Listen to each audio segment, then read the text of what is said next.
슈퍼를 운영한 지 40년이 넘었습니다. 그동안 수많은 사람들을 만났고, 수많은 물건을 팔았고, 수많은 이야기를 들었습니다. 하지만 그날 단골 노부부가 남기고 간 낡은 가방만큼 제 인생을 흔든 물건은 없었습니다.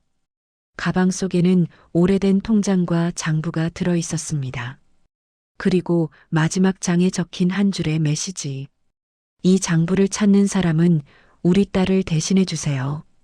그 옆에는 전화번호 하나가 적혀 있었습니다. 저는 그때 알지 못했습니다. 이 장부가 한 여자의 평생을 담고 있다는 것을, 그리고 그 여자가 평생 숨긴 비밀이 얼마나 무거운 것인지를. 전화를 걸었을 때 차갑게 대답한 목소리가 말했습니다. 그 장부 제 어머니가 평생 숨긴 겁니다. 제발 버려주세요. 하지만 저는 버릴 수 없었습니다. 장부 속 별표 옆에 적힌 이름들이, 그 이름들 옆에 적힌 작은 숫자들이, 그리고 첫 페이지에 붉은 잉크로 적힌 날짜가 계속 제 머릿속을 맴돌았으니까요. 1991년 3월 12일 그날 이후 나는 빚을 지고 산다. 이것은 한 어머니가 평생 숨긴 선택에 관한 이야기입니다. 사연 시작 전에 잠깐만요. 지금 시청하고 계신 분들은 구독과 좋아요 한번 눌러주세요. 그리고 지금 이 이야기를 어디에서 듣고 계신지 댓글로 남겨주세요. 여기는 감동사연 꽃피다입니다. 오늘 당신이 있는 그곳에 좋은 일들이 가득 피어나길 바랍니다. 제 이름은 강철수입니다. 올해 68이고 시골 마을에서 작은 슈퍼를 운영합니다. 젊었을 때는 도시에서 직장 생활도 했지만 40즈음 고향으로 내려와 이 가게를 열었습니다. 아내와 함께 꾸려온 가게였는데 아내가 5년 전에 세상을 떠난 뒤로는 혼자 운영하고 있습니다. 이 마을은 조용합니다. 젊은 사람들은 다 도시로 나가고 남은 건 저 같은 노인들 뿐입니다. 그래도 슈퍼는 나름 잘 되는 편입니다. 마을 사람들이 필요한 물건을 사러 오고 가끔은 그냥 이야기하러 들르기도 합니다. 저는 이 가게가 단순히 물건을 파는 곳이 아니라 마을 사람들의 쉼터 같은 곳이길 바랐습니다. 그날도 평범한 하루였습니다. 아침 6시에 가게 문을 열고 신문을 정리하고 우유를 냉장고에 넣고 손님을 맞았습니다. 점심때쯤 마을 노인 몇 분이 들러 막걸리 한 잔씩 하고 가셨고 오후에는 초등학생들이 과자를 사러 왔습니다. 늘 그랬던 것처럼요. 저녁 6시쯤이었습니다. 문을 닫으려는데 낯선 노부부가 들어왔습니다. 70대 중반쯤 되어 보이는 부부였는데 저는 이 마을에서 40년을 살았지만 그들을 본 적이 없었습니다. 할머니는 허리가 굽어 있었고 할아버지는 지팡이를 짚고 있었습니다.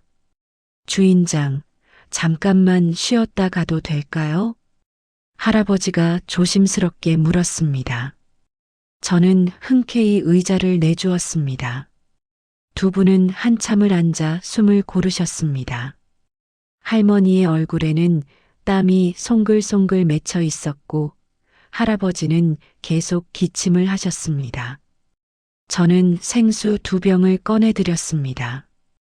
할아버지가 고맙다며 받아 드셨습니다.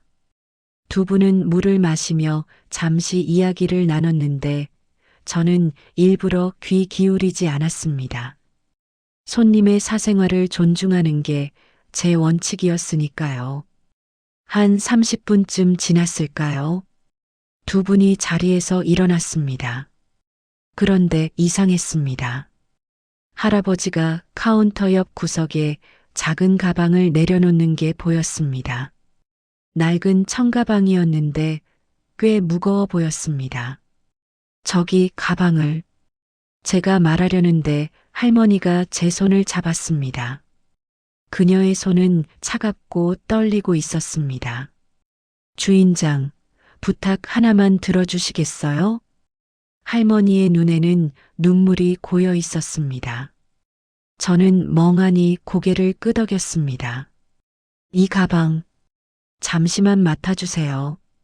누군가 찾으러 올 겁니다. 할아버지가 말했습니다. 저는 뭔가 이상하다는 생각이 들었지만 거절할 수 없었습니다. 두 분의 얼굴에는 간절함이 가득했으니까요. 누가 찾으러 오는데요? 제가 물었습니다. 할머니가 작게 웃었습니다. 슬픈 웃음이었습니다. 모릅니다. 하지만 언젠가는 올 겁니다. 두 분은 그 말을 남기고 가게를 나갔습니다. 저는 황급히 밖으로 나가 그들을 불렀지만 이미 어둠 속으로 사라진 뒤였습니다. 마치 처음부터 없었던 사람들처럼요.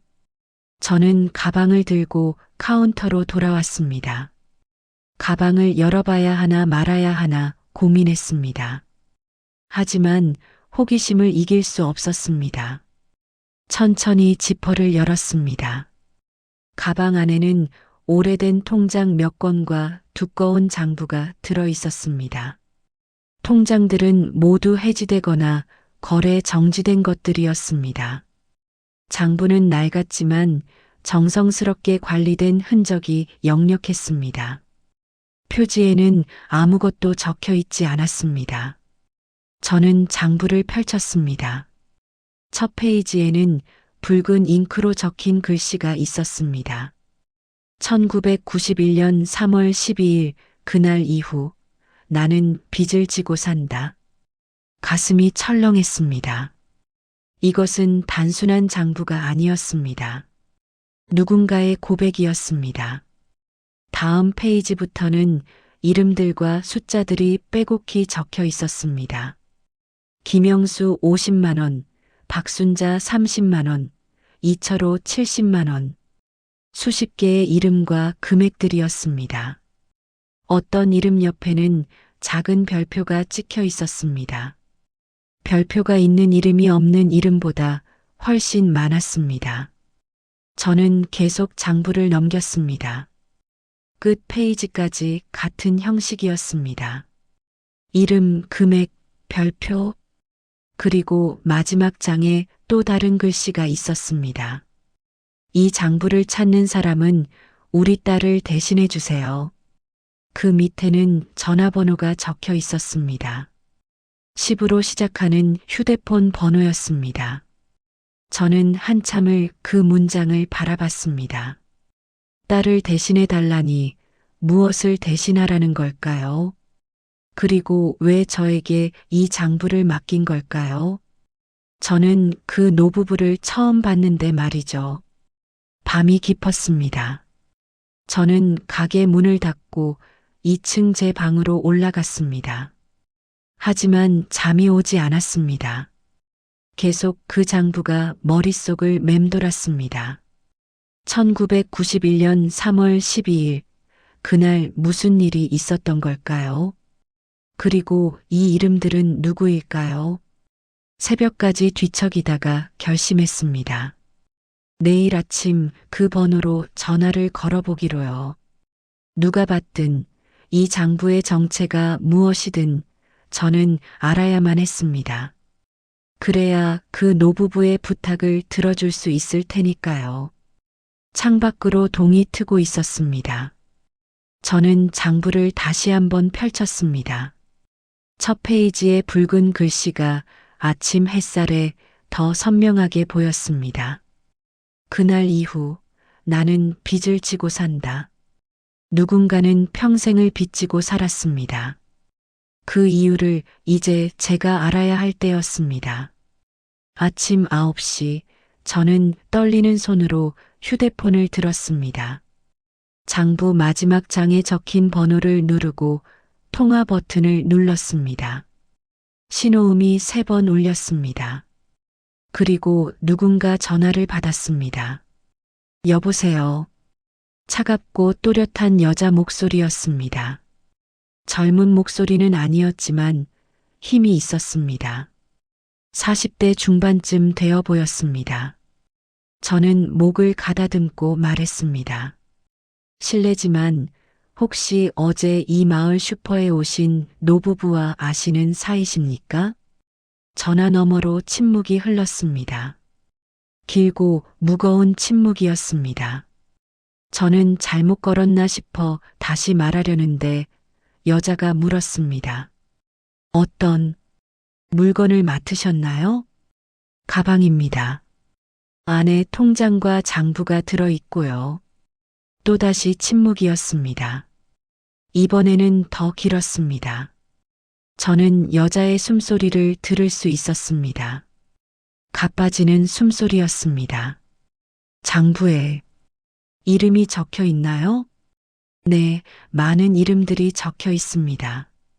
금액도 함께요. 여자가 작게 한숨을 쉬었습니다. 그리고 말했습니다. 그 이름, 제 어머니의 옛 이름이에요. 저는 장부 첫 페이지를 다시 펼쳤습니다. 하지만 거기에는 날짜만 있을 뿐 이름은 없었습니다. 제가 그 말을 하자 여자가 말했습니다. 통장을 보세요. 예금주 이름이 있을 겁니다. 저는 가방에서 통장을 꺼냈습니다. 가장 오래된 통장의 예금주 이름을 확인했습니다. 박미숙. 저는 그 이름을 여자에게 말했습니다. 맞아요. 그게 우리 어머니 이름이에요. 정확히는 옛날 이름이죠. 옛날 이름이라니요? 어머니는 그 이름을 버리셨어요. 30년 전에요. 여자의 목소리는 점점 더 차가워졌습니다. 저는 뭔가 잘못된 방향으로 가고 있다는 느낌을 받았습니다. 실례지만 성함이 어떻게 되시나요? 한지연입니다. 현재 대형건설 전무이사입니다. 대형건설이라면 이 지역에서 꽤 큰 건설사였습니다. 저도 신문에서 몇 번 본 적이 있었습니다. 그 회사의 전무라니 이 여자는 상당한 지위에 있는 사람이었습니다. 그 장부를 한지연이 말을 이었습니다. 제 어머니가 평생 숨긴 겁니다. 제발 버려주세요. 저는 깜짝 놀랐습니다. 버리라고요? 하지만 노부부께서 누군가 찾으러 올 거라고. 그 노부부가 누군지 모르겠지만 저는 그 장부를 원하지 않습니다. 그리고 어머니도 원하지 않으실 겁니다. 하지만 마지막 장에 적혀 있었습니다. 딸을 대신해 달라고요. 한지연이 냉소하듯 웃었습니다. 저를 대신한다고요? 웃기는 소리네요. 어머니는 평생 저를 대신할 생각이 없으셨어요. 저는 혼란스러웠습니다. 이 여자는 왜 이렇게 차갑게 자기 어머니를 말하는 걸까요? 실례지만 어머니께서 지금 어디 계신가요? 제가 직접 여쭤봐도 될까요? 한지연이 한참을 침묵하더니 말했습니다. 어머니는 지금 요양병원에 계십니다. 치매 때문에요. 아무것도 기억 못 하세요. 그래도 제가 한번 듣고 싶지 않으시면 오지 마세요. 한지연이 단호하게 말했습니다. 어머니는 우리 가족을 버리고 떠난 사람입니다. 그 장부에 적힌 사람들을 위해 우리를 버렸어요. 그러니 제발 그냥 버려주세요. 그게 모두를 위한 겁니다. 전화가 끊겼습니다. 저는 멍하니 휴대폰을 내려다봤습니다. 가족을 버렸다니 대체 무슨 일이 있었던 걸까요? 저는 다시 장부를 펼쳤습니다. 이름들을 하나하나 살펴봤습니다. 김영수, 박순자, 이철호, 정민호. 낯선 이름들이었습니다. 하지만 이상한 점이 있었습니다. 주소가 모두 이 근처였습니다. 이 마을이거나 인근 마을이었습니다. 저는 결심했습니다. 이 이름들을 찾아가 보기로요. 한지연은 버리라고 했지만 저는 그럴 수 없었습니다. 이 장부에는 분명 이유가 있었고 그 노부부가 저에게 맡긴 것도 이유가 있을 거라고 믿었습니다. 첫 번째로 찾아간 사람은 김영수였습니다. 장부에는 50만 원이라고 적혀 있었고 이름 옆에 별표가 찍혀 있었습니다. 주소를 보니 이 마을 북쪽 끝이었습니다. 김영수는 70대 초반의 농부였습니다. 작은 밭을 일구며 사는 평범한 노인이었습니다. 저는 슈퍼 주인이라고 소개하며 박미숙이라는 이름을 꺼냈습니다. 노인의 얼굴이 굳어졌습니다. 그리고 한참을 저를 바라보더니 말했습니다. 그 이름을 어떻게 아십니까? 저는 장부를 꺼내 보여줬습니다. 노인은 장부를 보자 눈물을 글썽였습니다. 이게 아직도 남아 있었군요. 노인은 저를 집 안으로 안내했습니다. 낡은 소파에 앉히고 차를 내왔습니다. 그리고 천천히 이야기를 시작했습니다.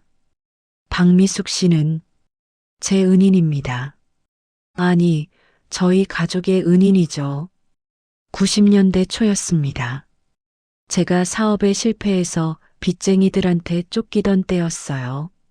집도 날아가고 애들 학교도 못 보낼 판이었죠. 노인은 차를 한 모금 마시고 말을 이었습니다. 그때 박미숙 씨가 나타났습니다. 저는 그분을 잘 모르는 사람이었어요. 그냥 마을에서 가끔 본 정도였죠. 그런데 그분이 제 빚을 대신 갚아준 겁니다. 50만 원이었는데 당시로서는 큰 돈이었어요. 대신 갚아줬다고요? 네, 제가 모르게요. 나중에 알고 보니 빚쟁이들이 다 사라졌더라고요. 알아보니 누군가 제 빚을 대신 갚았다고 하더군요. 그게 박미숙 씨였어요. 저는 충격을 받았습니다. 왜 그런 일을 하신 걸까요? 노인이 고개를 저었습니다. 모릅니다. 물어봐도 그분은 아무 말씀 안 하셨어요.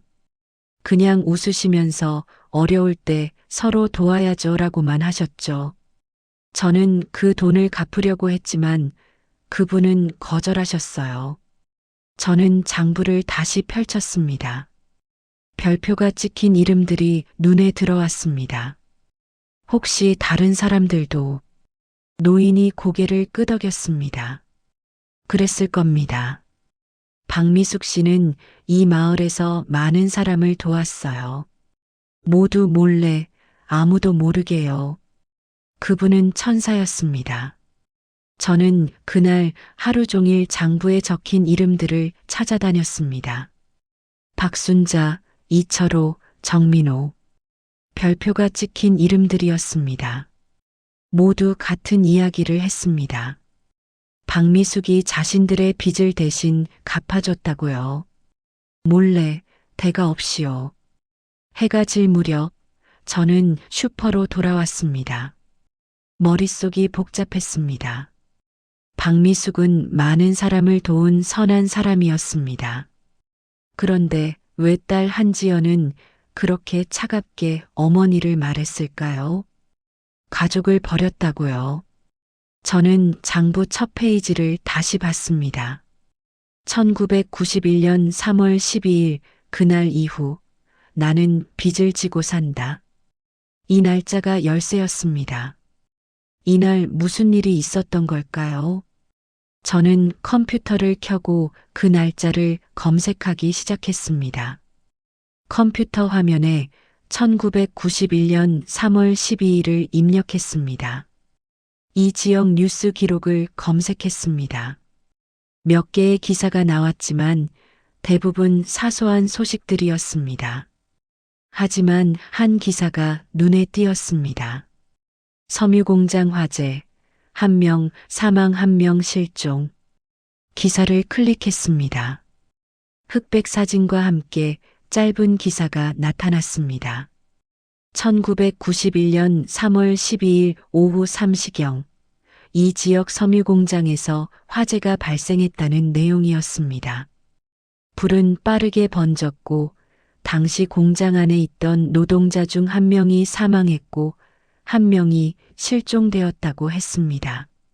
사망자는 28살의 여성 노동자였고 실종자는 당시 8살이었던 어린이였습니다. 저는 기사를 몇 번이나 다시 읽었습니다. 그리고 다른 관련 기사를 찾았습니다. 며칠 뒤 후속 기사가 있었습니다. 실종된 어린이가 구조되었다는 내용이었습니다. 기적적으로 건물 잔해 속에서 살아 있었다고 했습니다. 하지만 구조 과정에서 또 다른 아이가 발견되지 않았다는 내용도 있었습니다. 저는 가슴이 철렁했습니다. 2명의 아이가 있었던 것입니다. 한 명은 구조되었고 한 명은 저는 더 이상 읽을 수 없었습니다. 다음 날 아침 저는 마을 이장님을 찾아갔습니다. 이장님은 이 마을에서 50년을 사신 분이었습니다. 1991년 화재 사건에 대해 물어봤습니다. 이장님의 얼굴이 어두워졌습니다. 그 사건 말인가? 참 끔찍한 일이었지. 나도 생생히 기억해. 이장님은 한숨을 쉬며 말을 이었습니다. 그때 공장 안에 2아이가 있었어. 한 명은 노동자의 아이였고 한 명은 박미숙 씨의 딸이었지. 저는 숨이 멎는 것 같았습니다. 박미숙 씨가 그 공장에서 일하셨나요? 아니, 그분은 공장 노동자가 아니었어. 그냥 그날 마침 딸을 데리고 공장에 들렀던 거야. 친구를 만나러 왔다가 화재가 난 거지. 이장님은 차를 한 모금 마시고 계속 말했습니다. 불이 났을 때 박미숙 씨는 밖에 있었어. 하지만 2아이는 안에 있었지. 사람들이 말렸지만 박미숙 씨는 불 속으로 뛰어들었어. 그리고 한 아이를 구해냈지. 어느 아이를? 제 목소리가 떨렸습니다. 이장님이 저를 똑바로 바라봤습니다. 노동자의 아이였어. 자기 딸이 아니라. 저는 말문이 막혔습니다. 이장님은 계속 말했습니다. 사람들은 이해할 수 없었어. 왜 자기 딸을 먼저 구하지 않았는지. 박미숙 씨는 나중에 이렇게 말했대. 내가 먼저 본 아이를 구했을 뿐이다라고.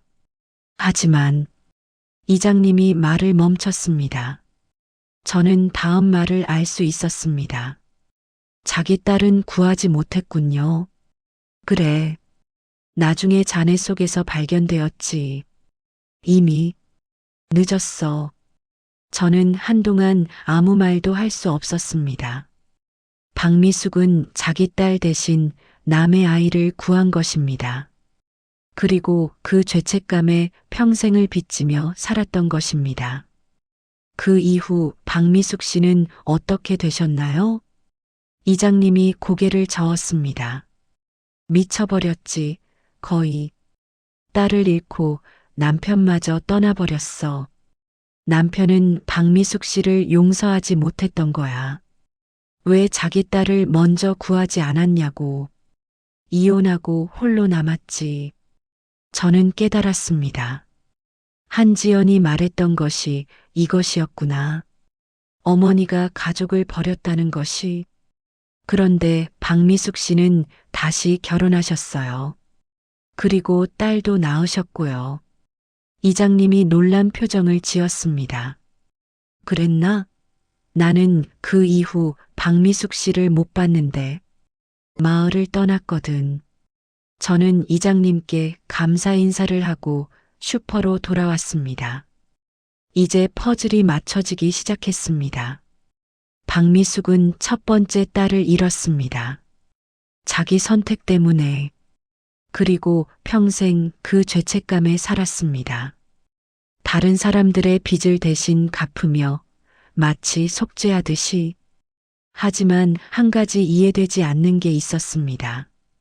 한지연은 박미숙의 두 번째 딸이었습니다.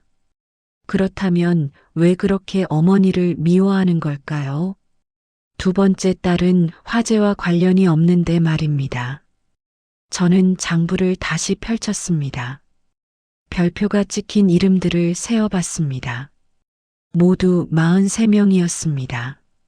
43명의 빚을 대신 갚았다는 뜻이었습니다. 대체 얼마나 많은 돈을 쓴 걸까요? 저는 금액을 모두 더해봤습니다. 대략 5천만 원 정도였습니다. 1990년대부터 2000년대 초반까지의 돈이었습니다. 당시로서는 엄청난 금액이었습니다. 한 집을 살 수 있는 돈이었습니다. 박미숙은 어떻게 그 돈을 마련했을까요? 그리고 왜 평생을 이렇게 살았을까요? 저녁이 되어 다시 한지연에게 전화를 걸었습니다. 이번에는 그녀가 바로 받았습니다. 또 전화하셨네요. 목소리는 여전히 차가봤습니다. 죄송합니다. 하지만 제가 좀 알아봤습니다. 1991년 화재 사건에 대해서요. 전화 너머로 긴 침묵이 흘렀습니다. 그걸 어떻게 아셨어요? 장부 첫 페이지의 날짜를 검색했습니다. 그리고 마을 사람들에게 물어봤고요. 한지연이 깊은 한숨을 쉬었습니다. 그럼 이제 아시겠네요. 우리 어머니가 어떤 분인지. 네, 하지만 이해되지 않는 게 있습니다. 당신은 그 사건 이후에 태어나셨을 텐데 왜 어머니를 그렇게... 제가 그 사건 이후에 태어났다고요? 한지연이 쓴웃음을 지었습니다. 저는 그 사건 당시에 이미 있었습니다. 불 속에서 구조된 아이가 바로 저예요. 저는 숨이 멎는 것 같았습니다. 당신이 노동자의 딸이었나요? 아니요. 한지연의 목소리가 떨렸습니다. 저는 박미숙 씨의 친딸입니다. 불 속에서 구조된 아이는 제가 맞아요. 하지만 어머니는 저를 구하러 온 게 아니었어요. 다른 아이를 구하러 들어갔다가 우연히 저를 먼저 발견한 거였죠. 저는 이해할 수 없었습니다. 그럼 다른 아이는? 네, 제 언니예요. 제 쌍둥이 언니. 전화기를 잡은 제 손이 떨렸습니다. 쌍둥이였습니다. 박미숙은 불 속에서 두 딸 중 한 명만 구할 수 있었던 것입니다. 그리고 우연히 한지연을 먼저 발견해서 구했습니다. 하지만 진짜 구하고 싶었던 건 다른 딸이었던 것입니다. 한지연이 계속 말했습니다. 어머니는 평생 저를 보며 언니를 떠올렸어요. 제 생일 때마다 우셨고 제가 웃을 때마다 슬퍼하셨어요. 저는 어머니가 살리고 싶었던 아이가 아니었으니까요. 저는 할 말을 잃었습니다. 이것이 진실이었습니다. 박미숙은 딸을 구했지만 진짜 구하고 싶었던 딸은 잃은 것입니다. 그리고 살아남은 딸에게 평생 미안해하며 살았던 것입니다. 전화를 끊은 후 저는 한참을 멍하니 앉아 있었습니다. 가슴이 답답했습니다. 박미숙의 고통도 한지연의 상처도 모두 이해가 되었습니다. 하지만 동시에 너무나 비극적이었습니다. 살아남은 것이 죄가 된 아이와 선택하지 못한 것을 평생 후회한 어머니의 이야기였습니다. 며칠 후 저는 한지연에게 다시 연락했습니다.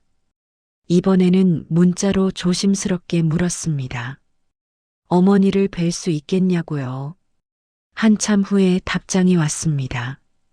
어머니는 서울 근교 요양병원에 계십니다. 주소를 보내드리겠습니다. 하지만 기대하지 마세요. 어머니는 아무것도 기억 못 하십니다. 다음 날 저는 새벽 첫 버스를 타고 서울로 향했습니다. 장부와 통장을 모두 가방에 넣었습니다. 요양병원은 조용한 주택가에 있었습니다. 깨끗하고 현대적인 건물이었습니다. 한지연이 어머니를 위해 좋은 곳을 골랐다는 게 느껴졌습니다. 접수대에 박미숙이라는 이름을 말하자 간호사가 안내해 주었습니다. 2층 끝 방이었습니다. 문을 열고 들어가자 작은 방이 나타났습니다. 창가에는 한 노인이 앉아 밖을 바라보고 있었습니다. 박미숙이었습니다. 70대 중반쯤 되어 보였습니다. 머리는 하얗게 새었고 얼굴에는 주름이 깊었습니다. 하지만 여전히 단정한 모습이었습니다. 누군가 정성스럽게 돌보고 있다는 게 느껴졌습니다. 박미숙 선생님? 제가 조심스럽게 불렀습니다. 노인이 천천히 고개를 돌렸습니다.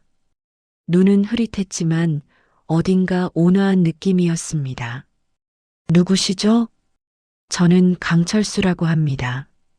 선생님과 이야기를 나누고 싶어서 왔습니다. 노인이 미소 지었습니다. 하지만 그 미소 뒤에는 공허함이 있었습니다. 기억이 없는 사람의 미소였습니다. 저는 의자를 끌어당겨 노인 옆에 앉았습니다. 그리고 가방에서 장부를 꺼냈습니다. 노인은 장부를 보았지만 아무런 반응이 없었습니다. 이것 기억하세요? 노인이 고개를 저었습니다. 미안해요. 저는 잘 기억이 안 나요. 저는 장부를 펼쳤습니다. 첫 페이지에 붉은 글씨를 보여줬습니다. 1991년 3월 12일. 이 날짜 기억하시나요? 노인의 얼굴에 변화가 일었습니다. 미세한 변화였지만 분명했습니다. 손이 떨리기 시작했고 눈동자가 흔들렸습니다. 그날 노인이 작게 중얼거렸습니다. 그날 불이 저는 조심스럽게 물었습니다. 무슨 일이 있었나요? 그날 무슨 일이 있었는지 기억하시나요? 노인이 두 손으로 얼굴을 감쌌습니다. 그리고 흐느끼기 시작했습니다. 소리 없이 하지만 온몸이 떨릴 정도로 격렬하게 울었습니다. 미안해. 미안해. 노인이 계속 중얼거렸습니다. 저는 노인의 어깨에 손을 올렸습니다. 괜찮습니다. 천천히 말씀하세요. 한참을 울던 노인이 천천히 얼굴을 들었습니다. 눈은 여전히 흐릿했지만 그 순간만큼은 또렷해 보였습니다. 마치 오랫동안 잠들어 있던 기억이 깨어나는 것 같았습니다. 두 아이가 있었어요. 노인이 떨리는 목소리로 말했습니다. 내 딸들이었죠. 쌍둥이였어요. 미소와 미연이었어요. 저는 숨을 죽이고 들었습니다. 불이 났을 때 나는 밖에 있었어요. 아이들은 안에 있었죠. 사람들이 말렸지만 나는 뛰어들었어요. 반드시 두 아이를 모두 구해야 한다고 생각했어요. 노인이 창밖을 바라봤습니다. 하지만 안은 지옥이었어요. 연기가 너무 심해서 앞이 보이지 않았어요. 나는 기어다니며 아이들을 찾았죠. 그리고 한 아이를 찾았어요. 팔을 잡고 끌고 나왔어요. 그 아이가 지연이었군요. 노인이 고개를 끄덕였습니다. 밖으로 나와서야 봤어요. 내가 구한 아이가 지연이라는 걸. 나는 다시 들어가려 했어요. 미소를 구하러. 하지만 그때 건물이 무너지기 시작했어요. 사람들이 나를 붙잡았고 나는 그냥 지켜볼 수밖에 없었어요. 노인의 목소리가 끊어졌습니다. 저는 아무 말도 할 수 없었습니다. 나중에 알았어요. 내가 먼저 발견한 아이를 구한 거라고. 만약 먼저 미소를 발견했다면 미소를 구했을 거예요. 하지만 그건 변명이에요. 엄마라면 두 아이를 다 구했어야 했어요. 나는 선택을 한 게 아니에요. 그냥 실패한 거죠. 저는 노인의 손을 잡았습니다. 그 손은 차갑고 떨리고 있었습니다. 당신 잘못이 아니에요. 노인이 고개를 저었습니다. 아니에요. 내 잘못이에요. 남편도 그렇게 말했어요. 왜 둘 다 구하지 못했냐고. 왜 한 아이만 데리고 나왔냐고. 그리고 떠났어요. 나와 지연이를 남겨두고. 저는 가슴이 미어지는 것 같았습니다. 그 이후 어떻게 사셨나요? 노인이 장부를 바라봤습니다. 지연이를 키워야 했어요. 하지만 지연이를 볼 때마다 미소가 생각났어요. 지연이가 웃으면 미소도 이렇게 웃었을까 생각했어요. 지연이가 자라면서 미소는 얼마나 컸을까 생각했어요. 노인의 눈에서 눈물이 흘러내렸습니다. 나는 지연이를 사랑했어요. 정말로요. 하지만 동시에 미안했어요. 미소에게도 지연이에게도. 미소는 구하지 못해서 미안하고 지연이는 제대로 사랑하지 못해서 미안했어요. 그래서 다른 사람들을 도운 건가요? 저는 장부를 가리켰습니다. 노인이 고개를 끄덕였습니다. 속죄였어요. 내가 구하지 못한 생명에 대한. 나는 생각했어요. 한 생명을 구하지 못했으니 다른 생명이라도 구해야 한다고. 그래서 어려운 사람들을 도왔어요. 빚을 대신 갚아주고 돈을 빌려주고 아무도 모르게 도왔어요. 하지만 그렇게 하느라 지연이에게 제대로 못 해주신 거군요. 노인이 쓰게 웃었습니다. 네, 나는 나쁜 엄마였어요. 돈을 다 남에게 써버렸고 지연이에게는 늘 미안해하기만 했어요. 지연이가 학교 다닐 때 친구들처럼 예쁜 옷도 못 사주었어요. 대학 갈 때도 장학금 받아서 갔어요. 나는 지연이를 위해 아무것도 해주지 못했어요. 저는 이해했습니다. 한지연이 왜 그렇게 차갑게 어머니를 대했는지. 어머니는 살려준 은인이었지만 동시에 평생 자신을 제대로 사랑하지 못한 사람이었습니다. 한지연은 살아남았지만 죽은 언니의 그림자 속에서 평생을 산 것입니다. 하지만 지연 씨는 성공했어요. 지금 큰 회사의 임원이고요.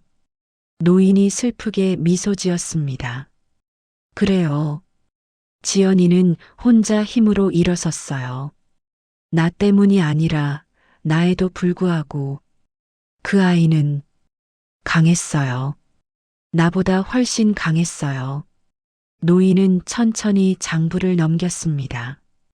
이름들을 하나하나 쓰다듬었습니다. 이 사람들은 다 살아있나요? 네, 제가 찾아뵌 분들은 모두 잘 계십니다. 모두 당신을 기억하고 있고 감사해하고 계세요. 노인이 안도하는 표정을 지었습니다. 다행이에요. 내가 한 일이 완전히 헛된 건 아니었구나. 저는 조심스럽게 물었습니다. 지연 씨와는 요즘 어떤가요? 노인의 얼굴이 어두워졌습니다. 지연이는 가끔 와요. 의무감에서. 나를 사랑해서가 아니에요. 나도 알아요. 내가 지연이에게 어떤 엄마였는지. 저는 한참을 노인과 함께 앉아 있었습니다. 창밖으로는 봄날의 햇살이 들어왔습니다. 노인은 다시 기억을 잃은 듯 멍하니 창밖을 바라봤습니다. 하지만 저는 알았습니다. 그 기억은 여전히 그곳에 있다는 것을. 깊은 곳에 숨어서 평생을 그를 괴롭힐 것이라는 것을. 요양병원을 나오는 길 저는 결심했습니다. 이 이야기를 끝내야 한다고. 박미숙과 한지연 두 사람 모두 너무 오랫동안 고통 속에 살았습니다. 이제는 치유의 시간이 필요했습니다. 슈퍼로 돌아온 저는 며칠 동안 고민했습니다. 어떻게 하면 두 사람을 치유할 수 있을까? 장부를 돌려주는 것만으로는 부족했습니다. 뭔가 더 필요했습니다. 저는 다시 장부를 펼쳤습니다. 이번에는 더 자세히 살펴봤습니다. 별표가 없는 이름들도 있었습니다. 궁금했습니다. 별표가 있는 사람과 없는 사람의 차이가 뭘까요? 며칠에 걸쳐 별표가 없는 이름들도 찾아갔습니다. 그리고 놀라운 사실을 발견했습니다. 별표가 없는 사람들은 박미숙에게 직접 도움을 받지 않은 사람들이었습니다. 대신 별표가 있는 사람들을 통해 간접적으로 도움을 받은 사람들이었습니다. 예를 들어 김영수 씨는 박미숙에게 빚을 갚아받았고 그 돈으로 다시 사업을 시작했습니다. 그리고 몇 년 후 어려운 이웃을 도왔습니다. 그 이웃의 이름이 장부에 적혀 있었습니다. 별표 없이요? 저는 깨달았습니다. 박미숙의 선행은 연쇄작용을 일으켰던 것입니다. 그가 도운 사람들이 다시 다른 사람들을 도왔고 그렇게 선행이 퍼져나갔던 것입니다. 장부는 단순한 빚 기록이 아니었습니다. 선행의 지도였습니다. 저는 장부에 적힌 모든 사람들의 연락처를 모았습니다. 쉽지 않은 작업이었습니다. 어떤 분들은 이미 돌아가셨고 어떤 분들은 이사를 가셨습니다. 하지만 한 달에 걸쳐 28명의 연락처를 확보했습니다. 그리고 그들에게 하나하나 전화를 걸었습니다. 박미숙에 대해 이야기하고 그의 딸 한지연에 대해 말했습니다. 그리고 부탁했습니다. 한자리에 모일 수 있겠냐고요. 놀랍게도 모두 흔쾌히 응했습니다. 어떤 분은 멀리 부산에서 올라오겠다고 했고 어떤 분은 해외에 있지만 영상으로라도 참석하겠다고 했습니다. 박미숙에 대한 그들의 감사는 그만큼 깊었습니다. 날짜를 정했습니다. 5월 15일. 특별한 의미는 없었지만 모두가 모일 수 있는 날이었습니다. 장소는 제 슈퍼암 마을회관으로 정했습니다. 한지연에게도 연락했습니다. 처음에는 거절했습니다. 무슨 의미가 있겠어요? 어머니를 칭찬하는 자리를 만들어서 뭐 하시려고요? 저는 차분하게 말했습니다. 칭찬하려는 게 아닙니다. 진실을 나누려는 겁니다. 당신 어머니의 진실, 그리고 당신의 진실도요. 제 진실이요? 네. 당신도 이 이야기의 일부입니다. 그리고 당신도 치유받아야 합니다. 한지연은 한참을 침묵하다가 대답했습니다. 생각해 보겠습니다. 사흘 후 한지연에게서 문자가 왔습니다. 참석하겠다고요. 저는 안도의 한숨을 쉬었습니다. 5월 15일이 다가왔습니다. 저는 마을회관을 정리하고 의자를 배치했습니다. 간단한 다과도 준비했습니다. 오후 2시 사람들이 하나둘 모이기 시작했습니다. 김영수 씨가 제일 먼저 왔습니다. 그는 꽃다발을 들고 있었습니다. 박미숙에게 드릴 거라고 했습니다. 박순자 할머니는 손수 만든 떡을 들고 왔습니다. 이철호 씨는 아들과 함께 왔습니다. 박미숙 덕분에 아들을 대학까지 보낼 수 있었다며 꼭 소개하고 싶었다고 했습니다. 사람들이 계속 모였습니다. 회관은 곧 가득 찼습니다. 28명 중 23명이 직접 참석했고 5명은 영상으로 연결했습니다. 오후 3시 한지연이 도착했습니다. 정장을 입은 그는 차갑고 단정해 보였습니다. 하지만 회관 안으로 들어서자 발걸음이 멈췄습니다. 그렇게 많은 사람들이 있을 줄 몰랐던 것입니다. 사람들이 한지연을 보았습니다. 어떤 분들은 박미숙의 딸이라는 걸 알아보고 눈물을 글썽였습니다. 저는 한지연을 앞자리로 안내했습니다. 그리고 모두에게 말했습니다.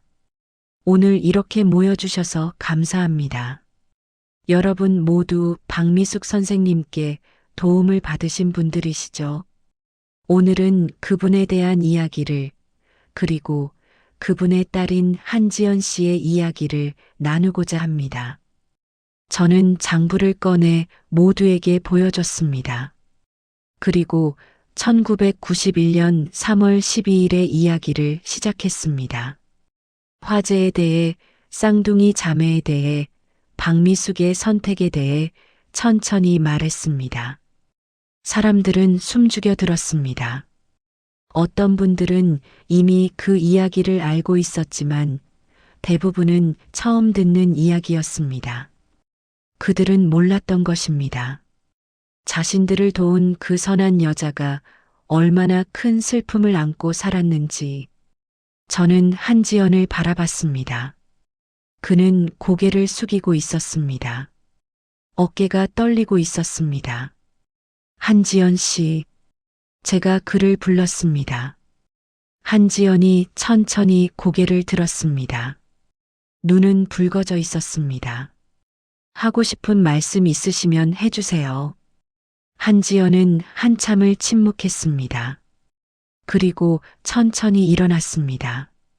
사람들을 둘러봤습니다. 그리고 떨리는 목소리로 말하기 시작했습니다. 저는 평생 어머니를 원망했습니다. 사람들이 조용히 들었습니다. 어머니는 저를 구했지만 진심으로 저를 원한 건 아니었어요. 어머니가 진짜 구하고 싶었던 건 제 언니였죠. 저는 그저 우연히 먼저 발견된 아이였을 뿐이에요. 한지연의 목소리가 끊어졌습니다. 어머니는 저를 볼 때마다 미안해했어요. 그 미안함이 저를 짓눌렀어요. 저는 살아남은 것에 대해 죄책감을 느꼈고 어머니의 사랑을 받는 것조차 죄스러웠어요. 왜냐하면 저는 어머니가 원한 딸이 아니었으니까요. 한지연이 고개를 숙였습니다. 그래서 저는 어머니를 떠났어요. 대학 간다고, 취직한다고, 바쁘다고 계속 멀어졌어요. 그게 서로에게 편할 거라고 생각했어요. 하지만 한지연이 눈물을 닦았습니다. 그게 아니었어요. 저는 그냥 도망친 거였어요. 어머니의 슬픔에서, 죽은 언니의 그림자에서. 회관이 조용했습니다. 저는 한지연에게 다가가 어깨에 손을 올렸습니다. 당신 잘못이 아니에요. 한지연이 고개를 저었습니다. 아니에요. 제 잘못이에요. 어머니는 저를 사랑했어요. 서툴렀지만 최선을 다해 사랑했어요. 하지만 저는 그 사랑을 받아들이지 못했어요. 제가 너무 어렸고 너무 상처받아서. 김영수 씨가 일어났습니다. 지연 씨, 박미숙 선생님은 정말 훌륭한 분이셨어요. 우리 모두를 살렸어요. 그분이 없었다면 저희는 지금 여기 없을지도 몰라요. 박순자 할머니도 고개를 끄덕였습니다. 그분은 천사였어요. 당신도 그분의 딸로 태어난 게 축복이에요. 한지연이 사람들을 바라봤습니다. 그들의 얼굴에는 진심 어린 감사가 있었습니다. 박미숙이 그들의 삶을 어떻게 바꿨는지 그 흔적이 그들의 얼굴에 새겨져 있었습니다. 어머니는 한지연이 떨리는 목소리로 말했습니다. 당신들을 위해 모든 걸 바쳤어요. 저를 포함해서요. 저는 그게 원망스러웠어요. 하지만 지금은 이해해요. 어머니는 살리지 못한 생명에 대한 빚을 평생 갚으려 하신 거예요. 그게 어머니가 선택한 삶의 방식이었어요. 한지연이 장부를 받아들었습니다. 한 장 한 장 넘기며 이름들을 읽었습니다. 그리고 마지막 장에 적힌 문장을 소리내어 읽었습니다. 이 장부를 찾는 사람은 우리 딸을 대신해 주세요. 한지연이 저를 바라봤습니다. 이게 무슨 뜻인지 이제 알겠어요. 저는 고개를 끄덕였습니다. 어머니는 당신이 이 장부를 보길 원했던 겁니다. 그리고 당신이 어머니의 선행을 이어가길 바랐던 거예요. 한지연의 눈에서 눈물이 흘러내렸습니다. 그는 장부를 가슴에 안았습니다. 저는 어머니를 이해하지 못했어요. 평생을요. 하지만 이제 조금은 알 것 같아요. 어머니가 왜 그렇게 사셨는지. 저는 한지연에게 말했습니다. 이제 어머니를 만나러 가실 때가 된 것 같습니다. 진심으로요. 한지연이 고개를 끄덕였습니다. 그리고 사람들에게 말했습니다. 감사합니다. 여러분 모두 어머니를 기억해 주셔서, 그리고 저에게 어머니를 다시 볼 기회를 주셔서. 회관의 박수 소리가 울려 퍼졌습니다. 사람들은 한지연을 향해 박수를 쳤고 박미숙을 향해 박수를 쳤습니다. 그것은 감사의 박수였고 치유의 박수였습니다. 그날 저녁 모두가 돌아간 후 저는 회관에 혼자 남았습니다. 창밖으로 석양이 지고 있었습니다. 저는 장부를 다시 한번 펼쳤습니다. 붉은 글씨가 노을빛에 물들어 보였습니다. 1991년 3월 12일 그날 이후 나는 빚을 지고 산다. 이제 그 빚은 갚아질 때가 된 것 같았습니다. 일주일 후 저는 한지연과 함께 다시 요양병원을 찾았습니다. 이번에는 한지연이 직접 운전해서 왔습니다. 차 안은 대부분 조용했습니다. 한지연은 창밖을 바라보며 무언가 깊이 생각하는 것 같았습니다. 병원에 도착하기 직전 한지연이 말했습니다. 무섭네요. 무엇이요? 어머니를 만나는 게요. 진심으로 마주하는 게. 이렇게 오랜만에 제대로 대화를 나누려니 무슨 말을 해야 할지 모르겠어요. 저는 한지연의 손을 가볍게 두드렸습니다. 말이 필요 없을 수도 있어요. 때로는 그냥 함께 있는 것만으로도 충분하니까요. 요양병원 문을 열고 들어갔습니다. 간호사가 저희를 알아보고 반갑게 맞아주었습니다. 한지연은 이곳에 자주 오는 모양이었습니다. 간호사가 말했습니다. 오늘 어머니 컨디션이 좋으세요. 아침에 식사도 잘하셨고요. 박미숙의 방 앞에 섰습니다. 한지연은 한참을 문 앞에서 망설였습니다. 손이 떨리는 게 보였습니다. 저는 조용히 기다렸습니다. 한지연이 깊은 숨을 들이쉬고 문을 열었습니다. 박미숙은 지난번과 같은 자리, 창가에 앉아 있었습니다. 이번에는 뜨개질을 하고 있었습니다. 서툰 손놀림이었지만 뭔가를 만들고 있었습니다. 어머니, 한지연이 조심스럽게 불렀습니다. 박미숙이 고개를 들었습니다. 한지연을 보자 얼굴에 미소가 번졌습니다. 지연아, 왔구나. 놀랍게도 박미숙은 딸을 알아봤습니다. 치매가 있다고 했는데 딸의 얼굴은 기억하는 모양이었습니다. 한지연은 어머니 옆에 앉았습니다. 저는 조금 떨어진 의자에 앉아 두 사람을 지켜봤습니다. 뭐 만드세요? 한지연이 뜨개질을 가리키며 물었습니다. 박미숙이 뜨개질을 들어 보였습니다. 작은 목도리였습니다. 넣어주려고. 겨울에 목이 시리다고 했잖니. 한지연의 눈에 눈물이 고였습니다. 지금은 5월이었습니다. 겨울은 아직 멀었습니다. 하지만 어머니는 딸을 위해 목도리를 뜨고 있었습니다.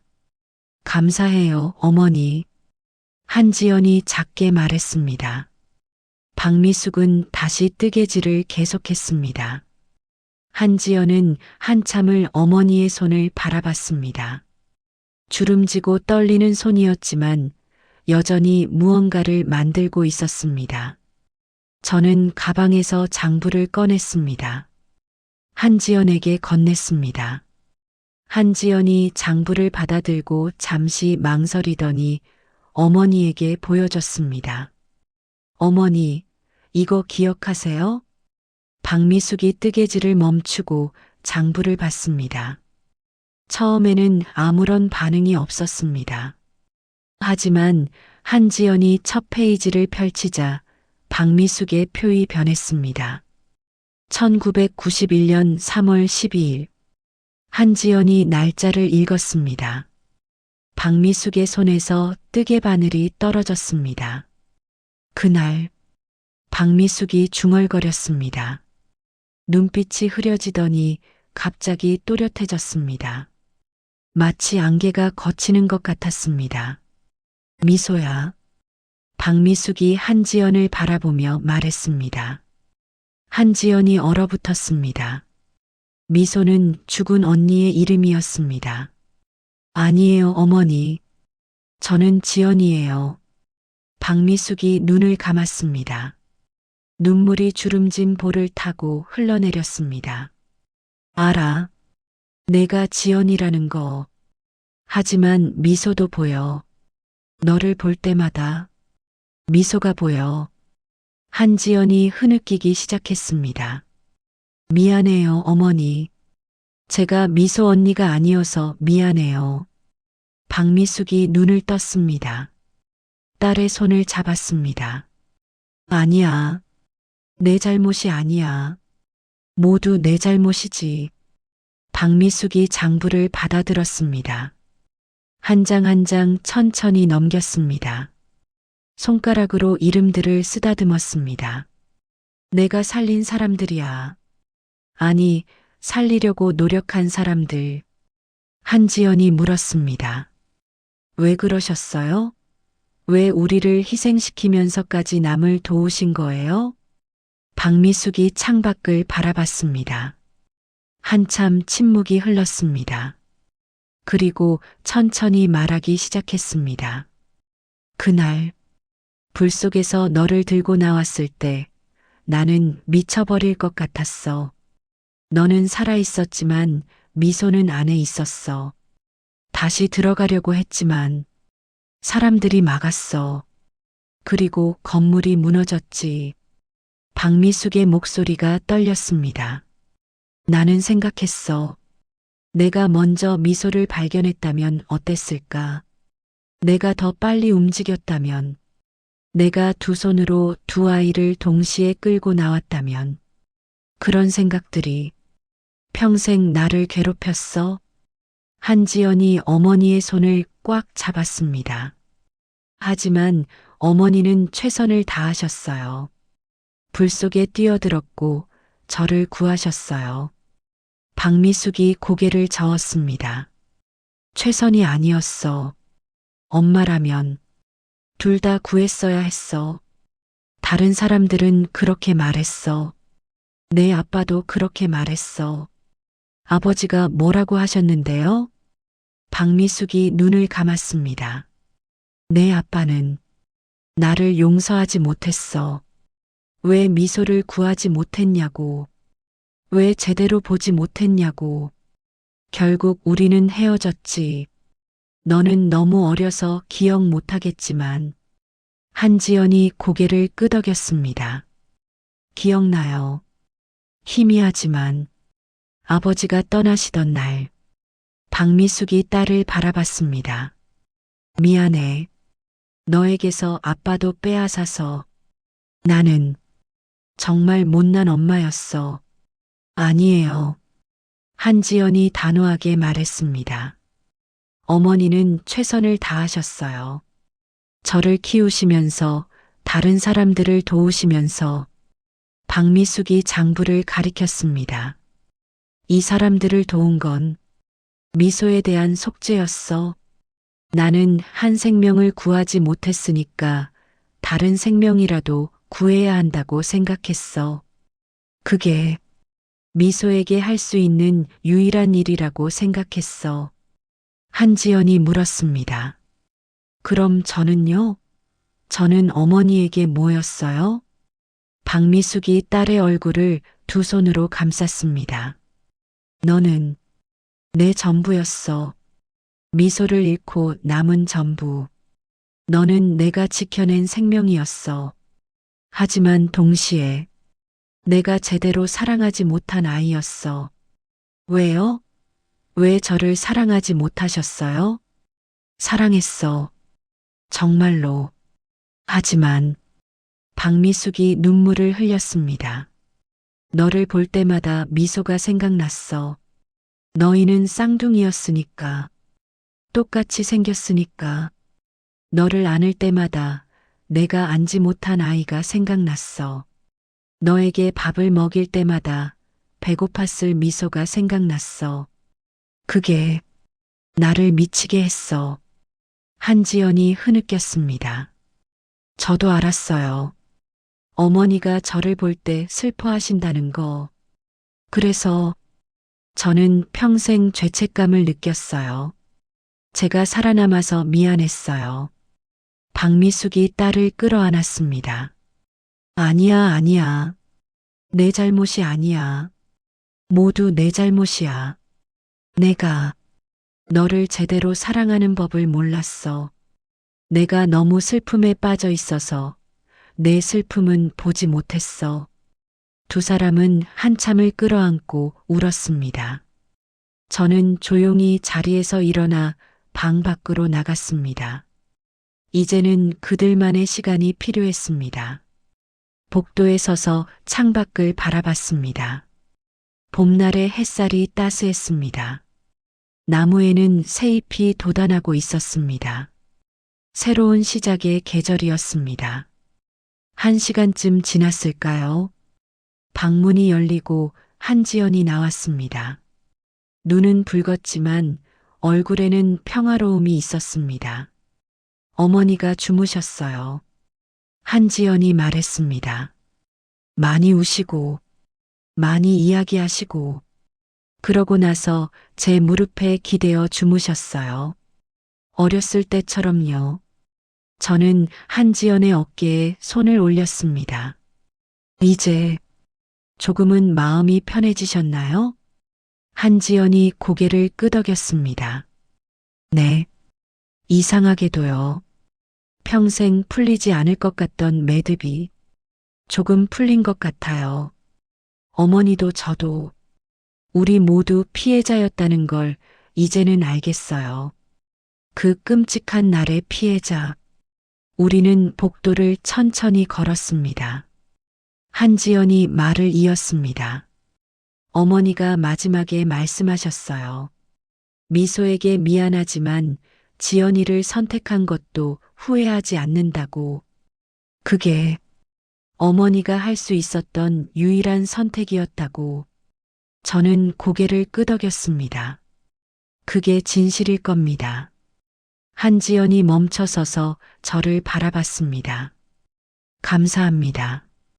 강 사장님, 당신이 아니었다면 저는 평생 어머니를 이해하지 못했을 거예요. 저는 손을 저었습니다. 저는 그저 장부를 맡았을 뿐입니다. 진짜 일은 그 노부부가 하신 거죠. 그 노부부는 누구였을까요?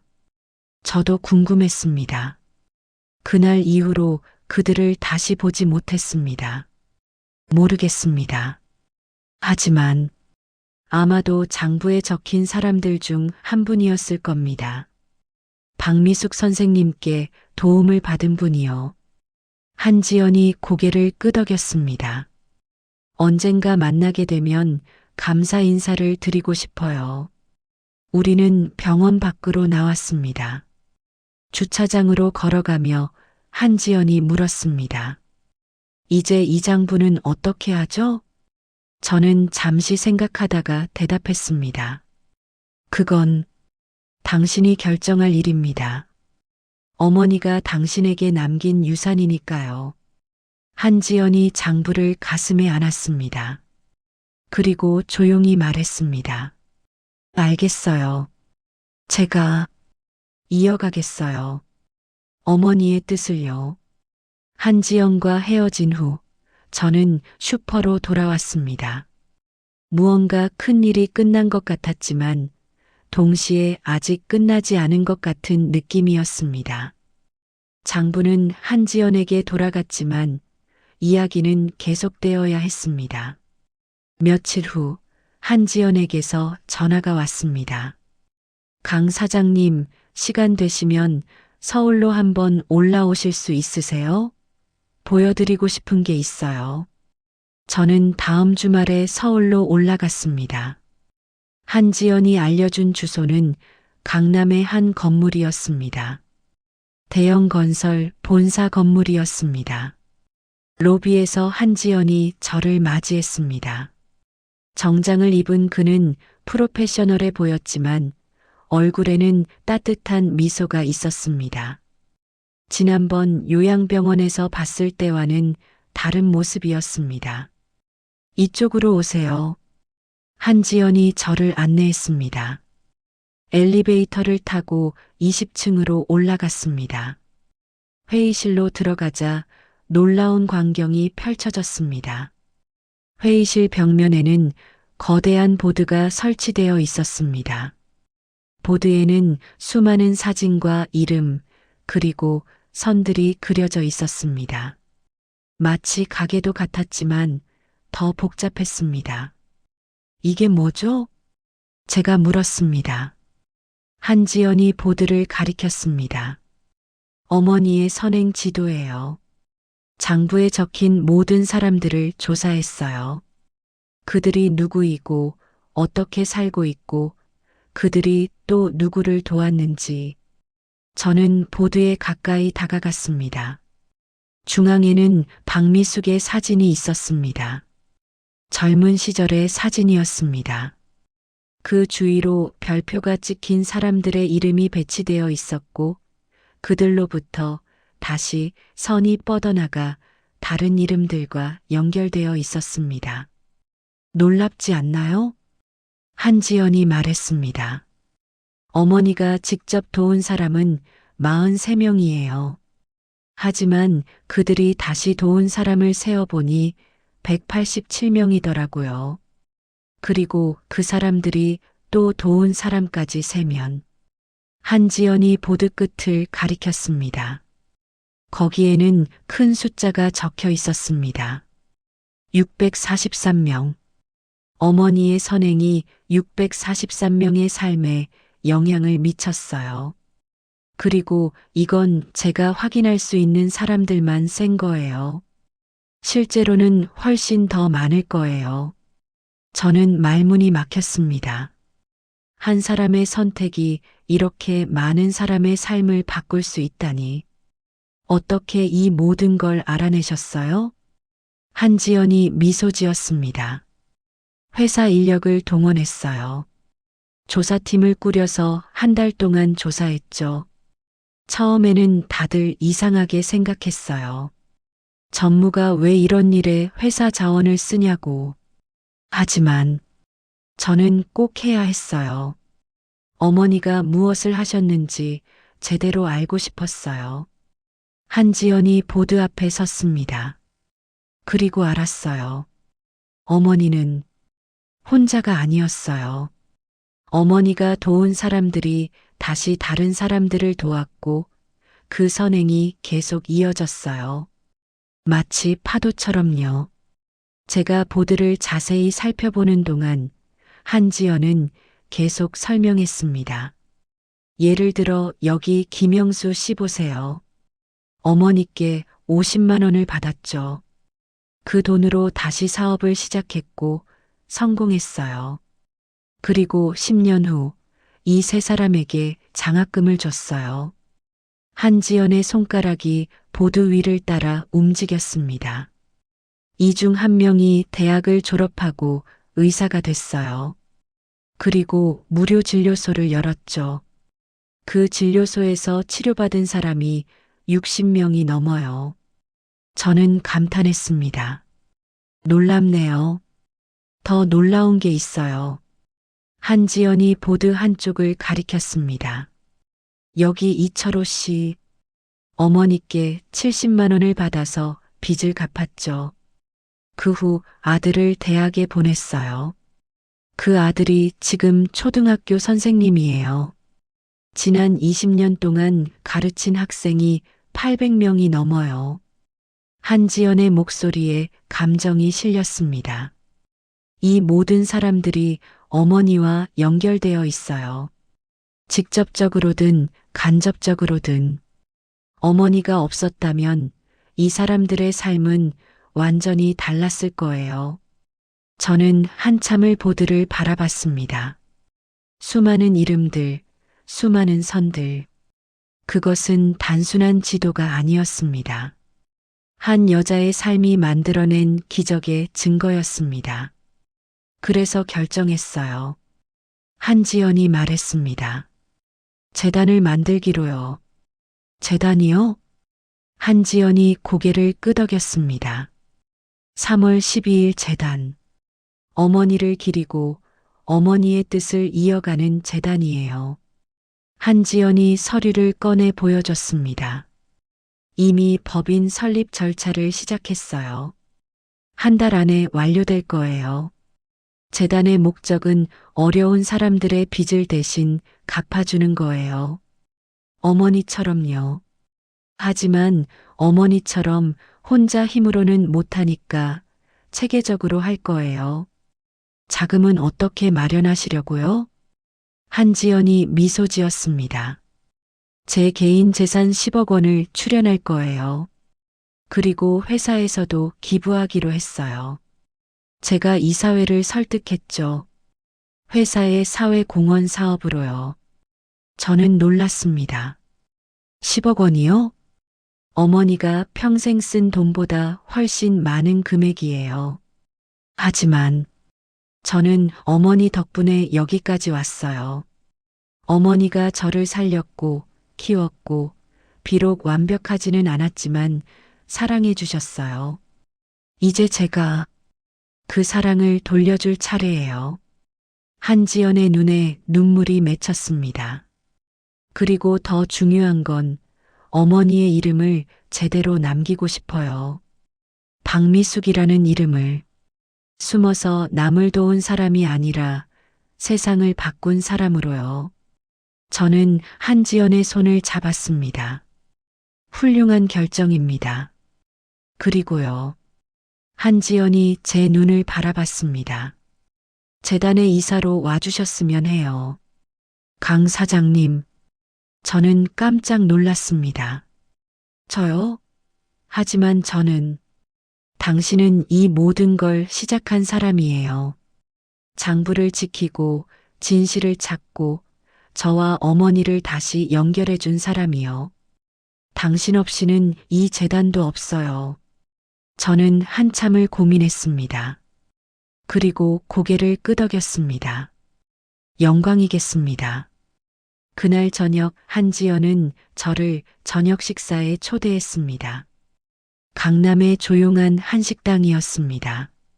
식사를 하던 중 한지연이 말했습니다. 내일 특별한 모임이 있어요. 함께 가시겠어요? 무슨 모임인데요?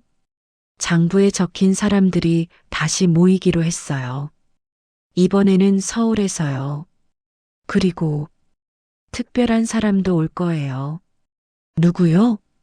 한지연이 신비롭게 미소 지었습니다. 내일 보시면 알 거예요.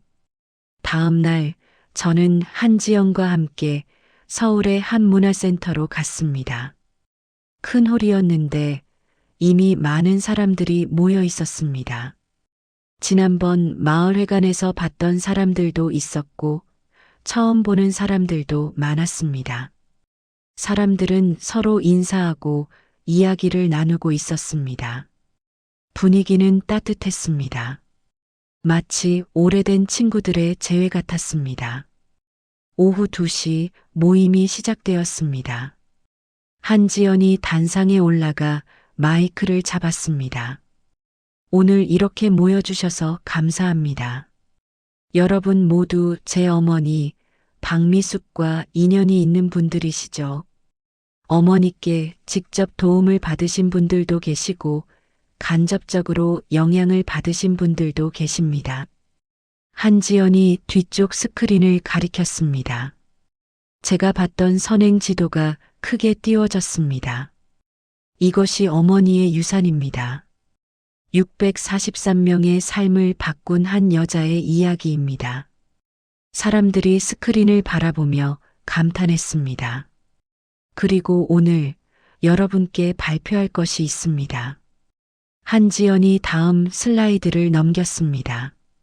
3월 12일 재단이라는 글자가 나타났습니다. 이 재단은 어머니의 뜻을 이어가기 위해 만들어졌습니다.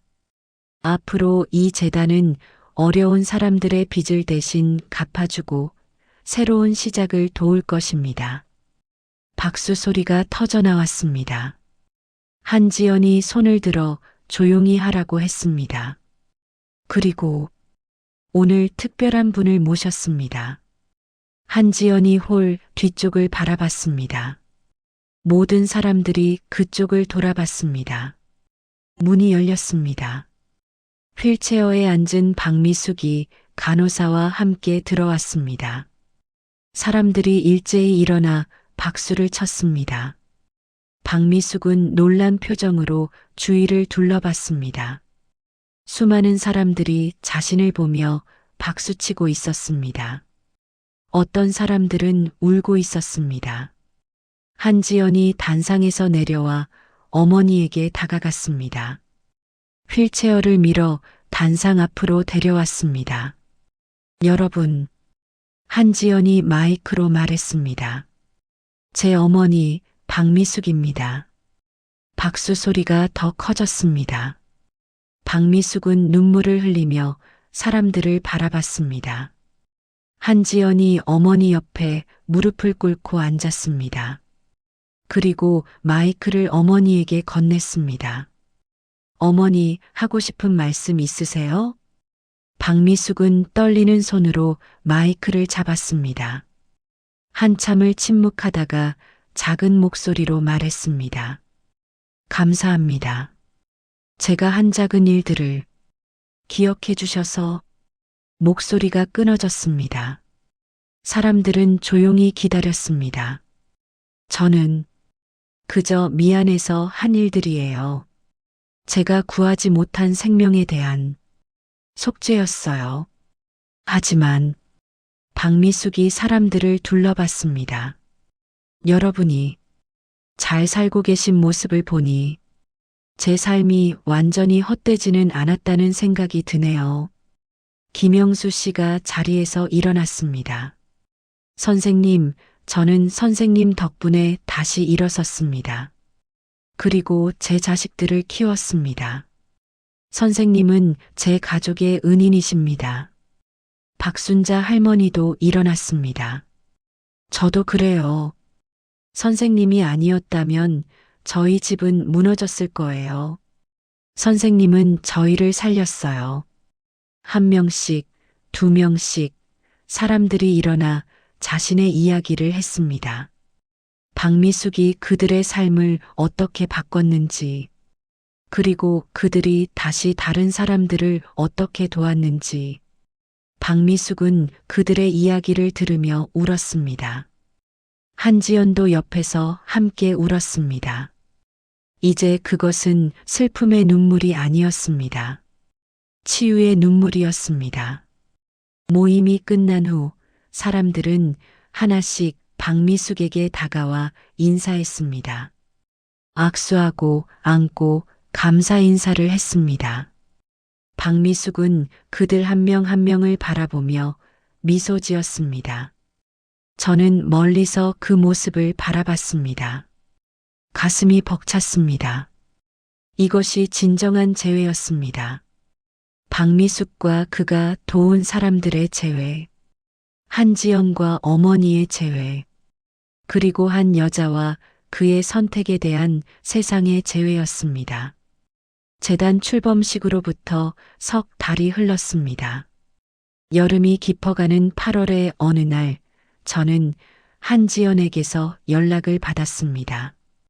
강 사장님, 시간 되시면 어머니 병원으로 와주실 수 있으세요? 어머니가 많이 안 좋으세요. 저는 그날로 서울로 올라갔습니다. 요양병원에 도착했을 때는 저녁 무렵이었습니다. 한지연은 어머니 병실 밖 복도에서 저를 기다리고 있었습니다. 얼굴이 많이 야위어 있었습니다. 어떠세요? 제가 조심스럽게 물었습니다. 한지연이 고개를 저었습니다. 의사 선생님이 말씀하시길 며칠 안 남았대요. 폐렴이 와서 몸이 급격히 약해지셨대요. 저는 한지연의 어깨에 손을 올렸습니다. 마음의 준비는 되셨나요? 한지연이 쓸쓸하게 웃었습니다. 준비가 되겠어요? 이제야 어머니를 제대로 이해하게 됐는데 벌써 떠나신다니. 우리는 병실로 들어갔습니다. 박미숙은 침대에 누워 있었습니다. 산소 마스크를 쓰고 있었고 숨소리가 거칠었습니다.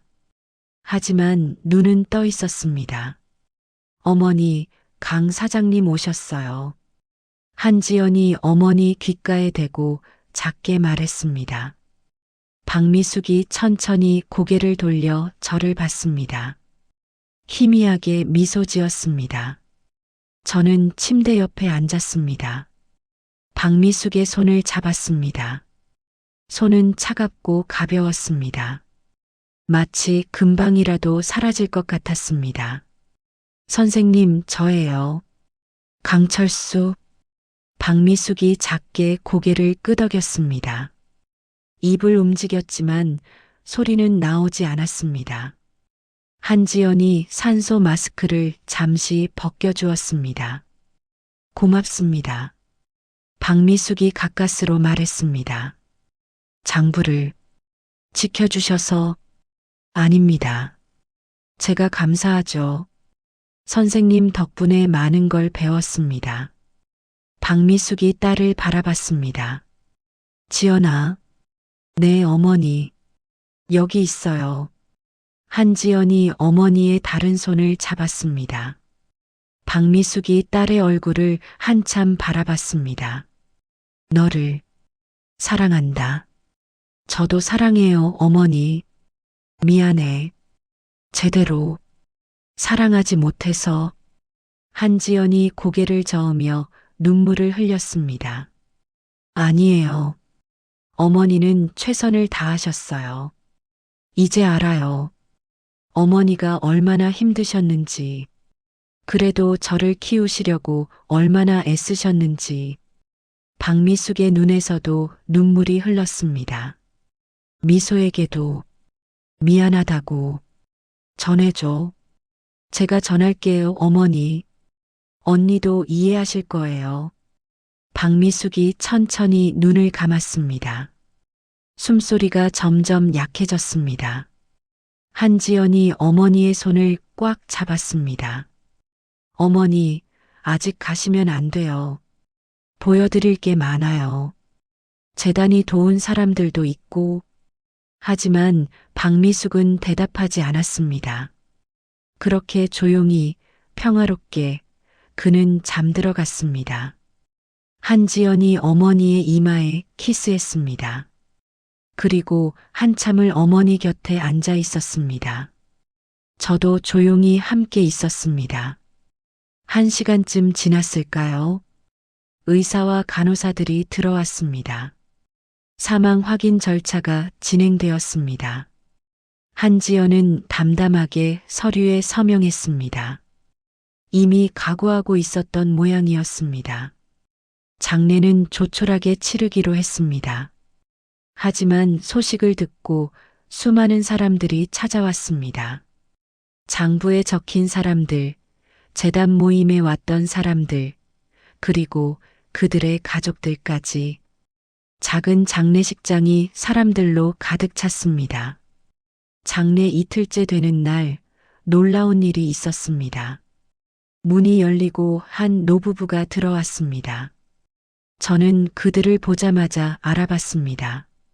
몇 달 전 제 슈퍼에 들러 장부를 맡긴 바로 그 노부부였습니다. 저는 황급히 그들에게 다가갔습니다.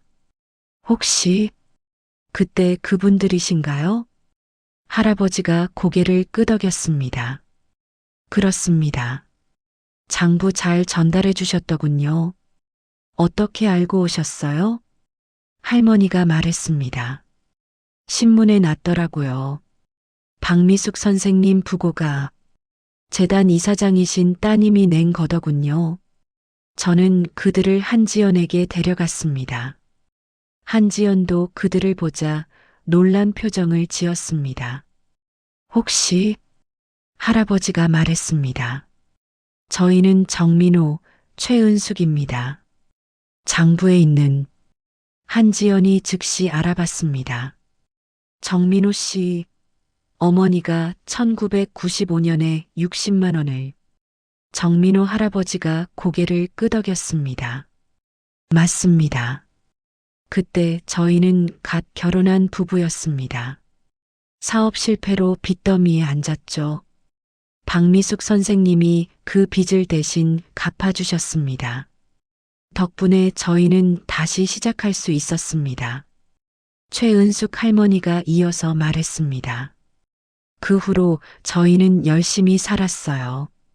장사도 하고 아이들도 키우고 그러면서 계속 생각했죠. 언젠가 박미숙 선생님께 은혜를 갚아야 한다고. 그래서 장부를 맡기신 건가요? 저는 물었습니다. 정민호 씨가 고개를 끄덕였습니다. 맞습니다. 저희는 몇 년 전 우연히 박미숙 선생님이 치매로 요양병원에 계시다는 소식을 들었습니다. 그리고 따님과 소원하다는 것도요. 저희는 생각했습니다. 장부를 전달하면 따님이 어머니를 다시 이해하게 될 거라고. 한지연이 두 분의 손을 잡았습니다. 감사합니다. 정말 감사합니다. 두 분이 아니었다면 저는 평생 어머니를 이해하지 못했을 거예요. 최은숙 할머니가 한지연의 손을 토닥였습니다. 선생님께서 저희를 살려주셨으니 이 정도는 당연한 거죠. 그날 저녁 장례식이 끝난 후 한지연과 저 그리고 정민호 부부는 조용한 카페에 앉았습니다. 사실 장부는 원래 따님께 직접 드리려고 했습니다. 정민호 씨가 말했습니다.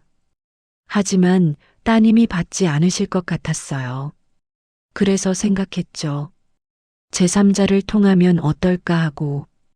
그래서 저를 선택하신 건가요? 정민호 씨가 고개를 끄덕였습니다. 강 사장님 슈퍼는 박미숙 선생님이 자주 가시던 곳이었습니다. 선생님께서 말씀하시더라고요. 그 슈퍼 주인은 좋은 사람이라고, 믿을만하다고. 저는 놀랐습니다. 박미숙 선생님이 제 슈퍼에 오셨다고요? 저는 기억이 안 나는데. 최은숙 할머니가 웃었습니다. 아마 오래전 일이라 기억 못 하실 거예요. 선생님께서 이 동네에 사실 때 가끔 오셨대요. 그때 강 사장님이 참 친절했다고 하시더라고요. 저는 먹먹해졌습니다.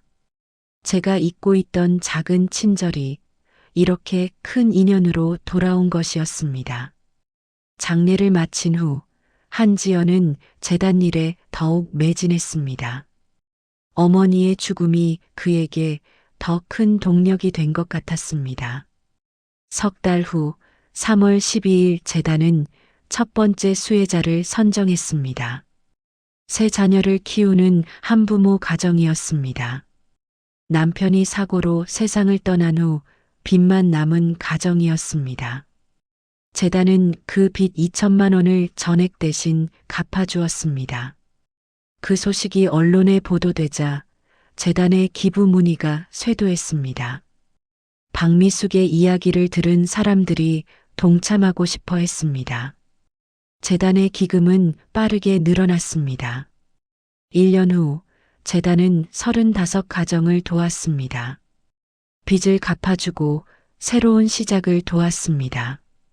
그리고 그 가정들 중 몇몇은 다시 다른 사람들을 돕기 시작했습니다. 박미숙의 선행이 계속 이어지고 있었습니다. 그해 겨울 한지연이 저를 슈퍼로 찾아왔습니다. 손에는 새 노트 한 권을 들고 있었습니다. 이게 뭡니까? 제가 물었습니다. 한지연이 노트를 펼쳤습니다. 첫 페이지에는 3월 12일 재단 선행 기록이라고 적혀 있었습니다. 새로운 장부예요. 어머니의 장부는 닫았지만 새로운 장부를 시작하려고요. 노트 안에는 재단이 도운 사람들의 이름이 적혀 있었습니다. 그리고 그 옆에는 별표가 있었습니다. 박미숙의 장부처럼요. 이 사람들이 또 다른 사람들을 돕겠죠. 그리고 그 선행은 계속 이어질 거예요. 파도처럼요. 저는 노트를 받아들었습니다. 무거웠습니다. 단순한 노트의 무게가 아니라 그 안에 담긴 의미의 무게였습니다. 어머니의 유산이네요. 한지연이 고개를 끄덕였습니다. 네. 그리고 이제는 제 유산이기도 해요. 언젠가 제가 세상을 떠나면 이 노트는 다른 누군가에게 전해질 거예요. 그렇게 계속 이어지겠죠. 우리는 창밖을 바라봤습니다. 눈이 내리고 있었습니다. 하얀 눈이 세상을 덮고 있었습니다. 강 사장님, 한지연이 말했습니다.